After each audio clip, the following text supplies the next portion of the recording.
Hey guys, welcome back to the printing workshop.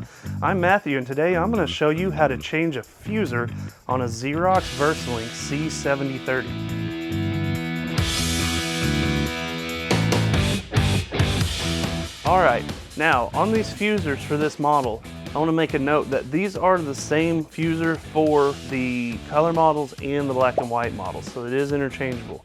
You're going to want to power off your machine first, and then we'll open the left side cover by pushing up on the gray latch. Inside, you'll notice your fuser is marked R8 and has heat warnings on it. This can be hot, so be very careful not to burn yourself when you do this. Now, underneath the fuser is two orange finger screws. You're gonna loosen those up by turning counterclockwise until they lay loose. Once they feel loose and out of there, you're going to take your fingers and grab the two black handles at each end of the fuser. You pull straight out, and there's your fuser. All right, you get your new fuser, you get it out of the box and get it unwrapped. Now, you're going to slide the ends onto these metal slide areas right here.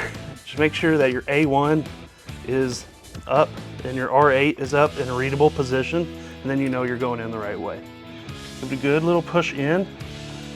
Now, this can take a little finesse on this part because you're gonna screw those orange finger screws back in to the frame of the machine. Start screwing it clockwise until it grabs those threads and starts to pull that fuser in. You do that on both sides. Your fuser is back in place. You're good to go ahead and close your left side door. When you close that left side door, make sure your front and your rear latches are both latched. And then you can power up your machine and you should be good to go.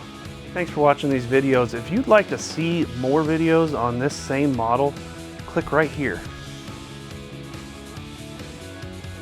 I want to give a big shout out to all of our viewers. We just hit 300 subscribers and we're super excited about it. So if you find these videos helpful in any way, please make sure and like and subscribe if you're not already.